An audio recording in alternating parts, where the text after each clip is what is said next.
जय हिंद दोस्तों, स्वागत है हमारे इस नेक्स्ट वीडियो में। दोस्तों ये हमारा जो हम स्टार्ट किए थे भारतीय संविधान से संबंधित महत्वपूर्ण प्रश्न, तो ये हमारा पार्ट 2 है। क्योंकि दोस्तों इससे पहले जो हमने लगभग 20 प्रश्न कवर कर लिए थे संविधान सभा की प्रथम बैठक। तो दोस्तों इससे जो संबंधित जितने भी तथ्य थे हमने बता दिए थे। ये हमारा आगे का वीडियो है, क्योंकि वीडियो लंबा हो जाता है इसलिए हमने वहीं पर रोक दिए थे। ये आपको भली बात पता है कि अगर आप सभी लोग अगर पीछे वीडियो नहीं देखे, मतलब कि जो पिछला वीडियो है फर्स्ट वीडियो संविधान सभा का, तो आप लोग जाइए मेरे यूट्यूब चैनल की प्लेलिस्ट में, उसमें आपको प्रॉपर मिल जाएगा और वहाँ से आप देख लीजिए। क्योंकि मैंने शुरू में विषय चर्चा किया हुआ है, जितने भी प्रश्न आपके परीक्षा में बन सकते हैं संविधान सभा से, तो मैंने प्रॉपर बताया हुआ है। ये हमारा उसका पार्ट 2 है दोस्तों।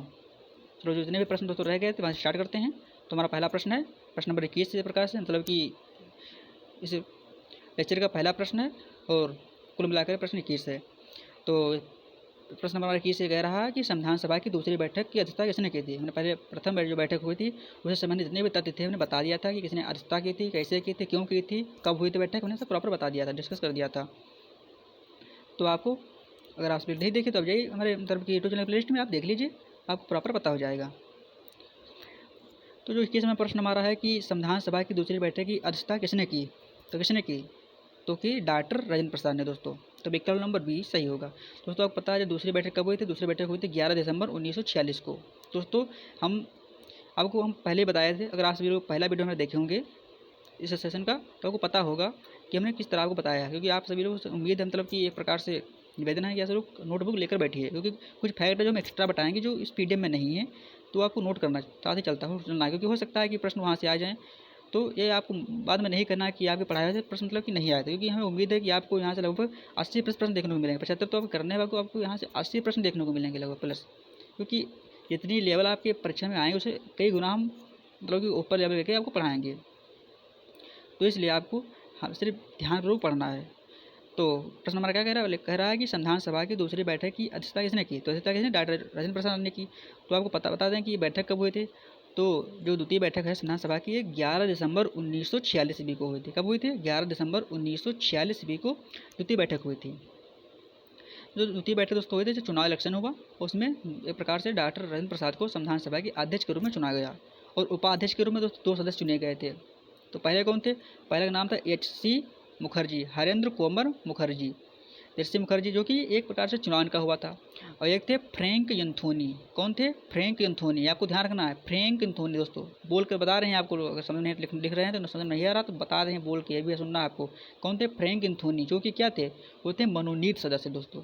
तो निर्वाचित कौन थे, H.C. मुखर्जी। फुल नाम क्या था उनका, तो हरेंद्र कोमर मुखर्जी। और मनोनीत कौन थे, तो वे फ्रैंक यंथोनी।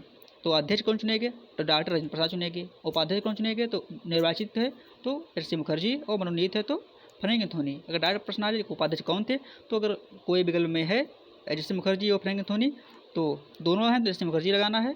अगर खास कर प्रश्न है कि मतलब कि मनोनीत कौन थे, तो आपको फ्रैंक यंथोनी टिक करना है।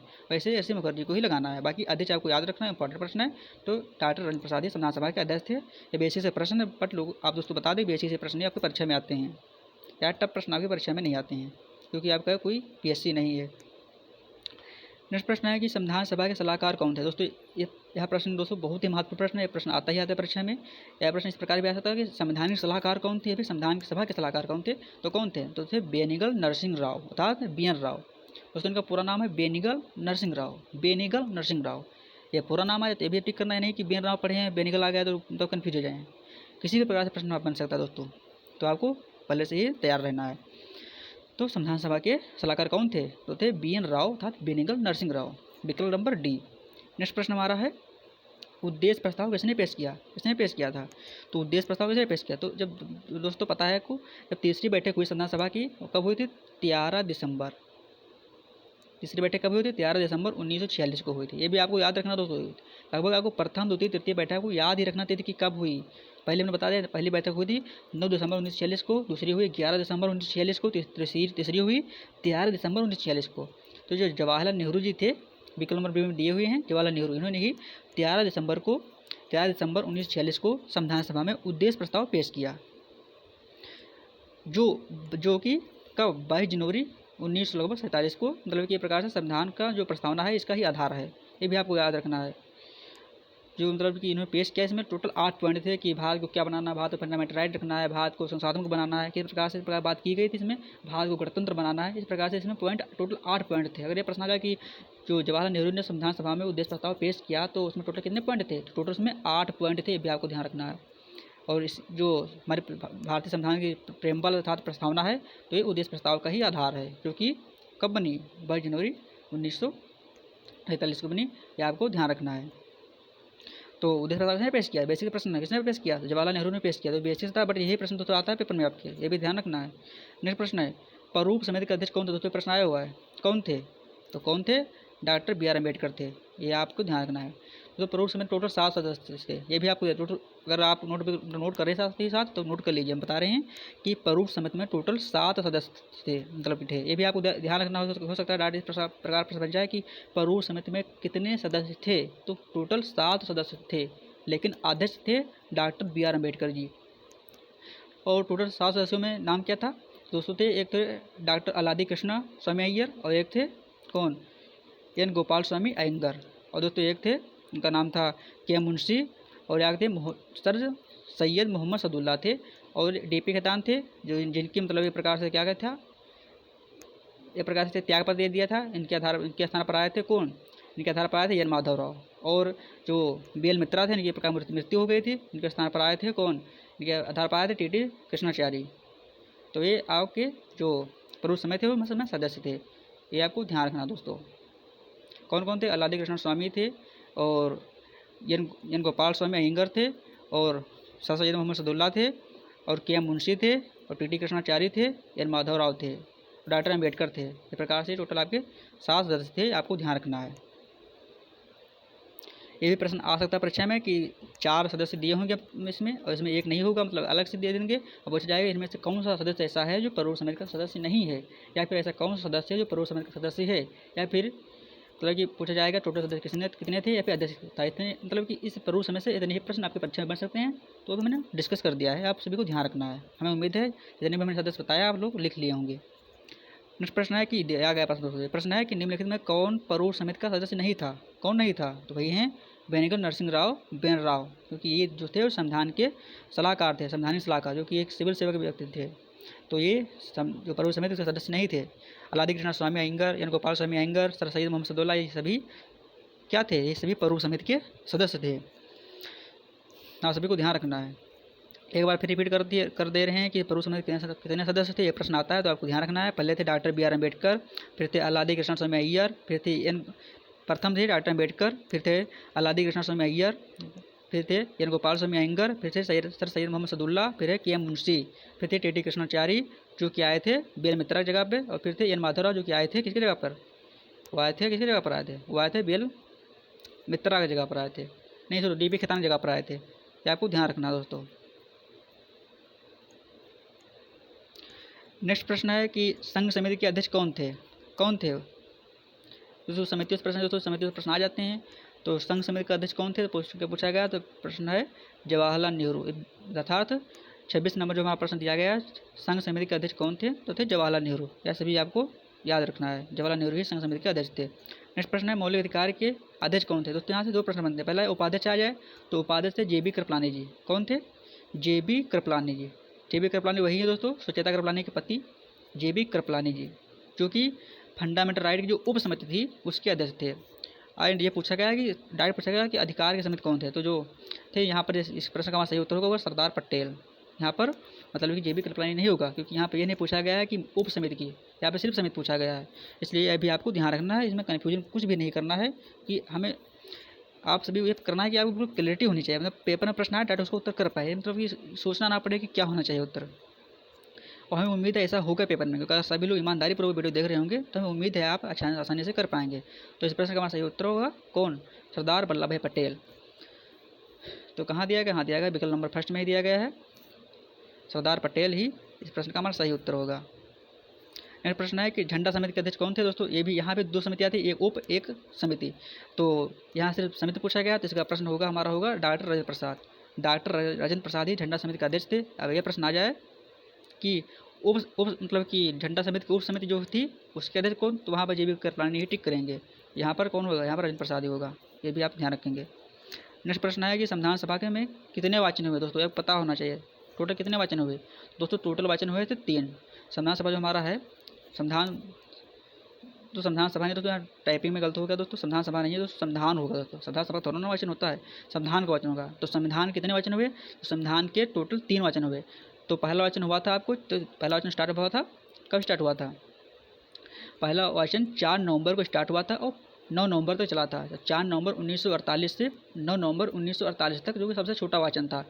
और दूसरा वाचन था 15 नवंबर 1948 से 17 अक्टूबर 1949 तक, जो कि 11 माह तक चला था, सबसे लंबा वाचन चला था दोस्तों। और तीसरा वाचन था 14 नवंबर 1949 से 26 नवंबर 1949 तक, जो कि अंतिम वाचन था। आपको पता है कि 26 नवंबर 1949 को ही संविधान जो हमारा अंगीकार तो स्वीकार कर लिया गया था, बट लागू नहीं किया गया था। इसलिए 26 नवंबर को ही हम सभी लोग संविधान दिवस के रूप में मनाते हैं। बेसिक सा प्रश्न है, अगर ये प्रश्न आता है तो आप हमें उम्मीद है धुआं कर देंगे। मतलब कि संविधान दिवस कब मनाया जाता है, तो 26 नवंबर 1949 को मनाया जाता है। दोस्तों ये वाचन का प्रश्न आ जाएगा, संविधान सभा का सबसे लंबा वाचन कौन था, तो दूसरा वाचन था, जो कि कब स्टार्ट हुआ था, 15 नवंबर 1948 को स्टार्ट हुआ था और कब तक चला था, 17 अक्टूबर 1949 तक चला था।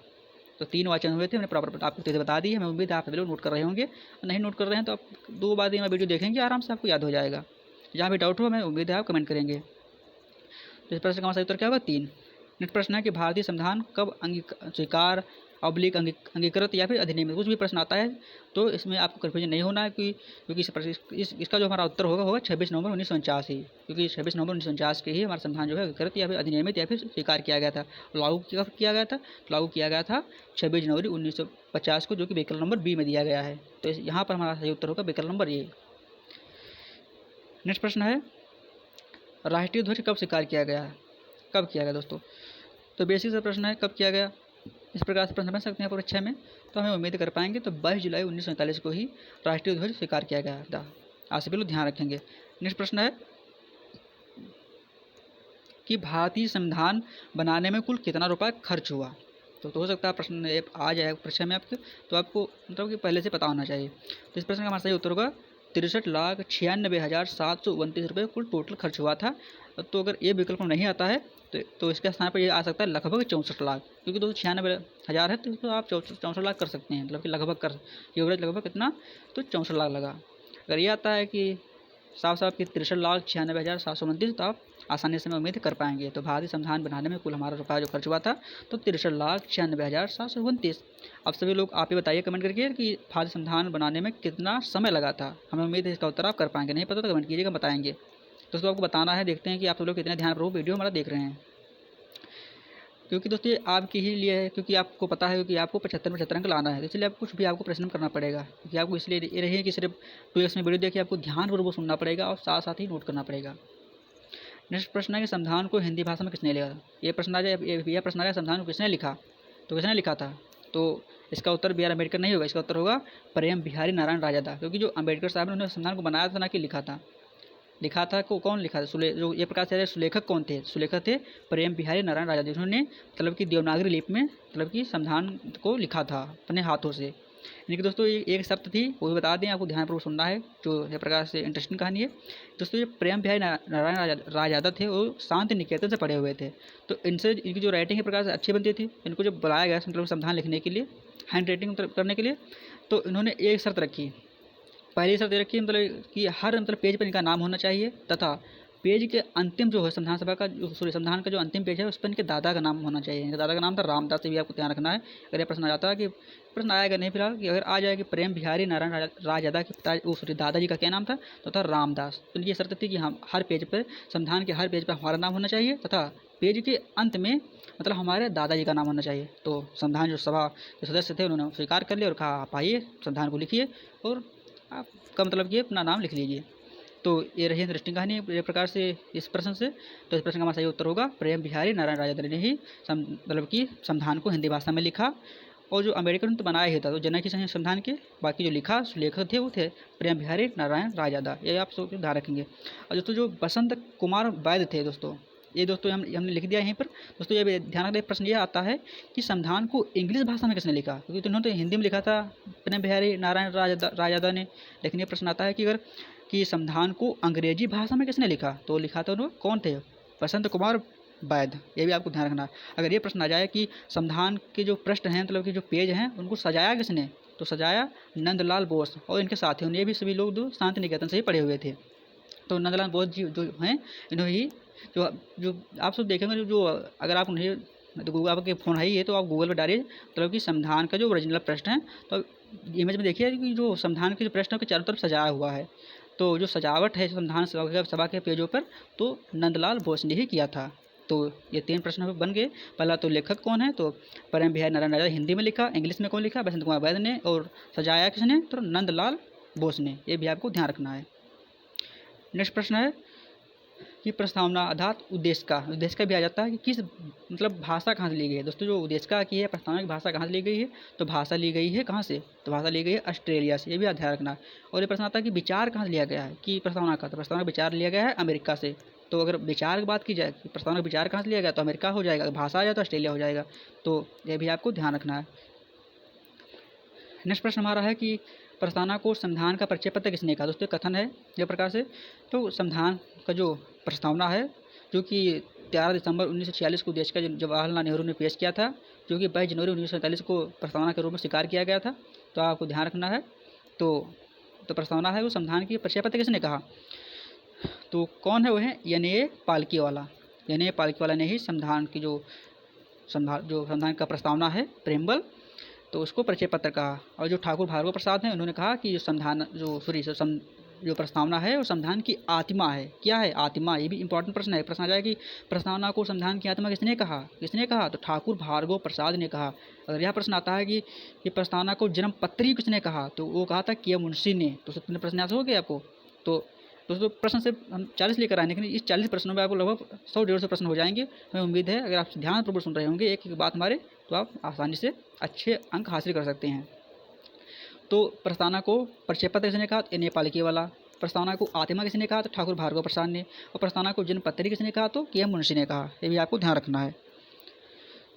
नेक्स्ट प्रश्न है कि भारतीय संविधान की प्रस्तावना में कितने प्रकार की न्याय प्रदान की गई है, तो कितने प्रकार न्याय प्रदान की गई, तो 3 प्रकार की न्याय प्रदान की गई। आपको ध्यान रखना है। प्रस्तावना में दोस्तों कितने प्रकार न्याय, कौन कौन, सामाजिक, आर्थिक और राजनीतिक। कौन कौन, सामाजिक, आर्थिक, राजनीतिक। यह प्रश्न इस प्रकार बन सकता है कि तीनों न्याय आपके मतलब के विकल्प में होंगी कि पूछा जाएगा इनमें से ऐसी कौन सी न्याय है जो भारतीय संविधान की प्रस्तावना में प्राप्त मतलब प्रदान नहीं की गई है। तो सामाजिक, आर्थिक, राजनीतिक 3 न्याय के अलावा अगर कोई न्याय दी गई है चौथी, तो वही आपको टिक करना है।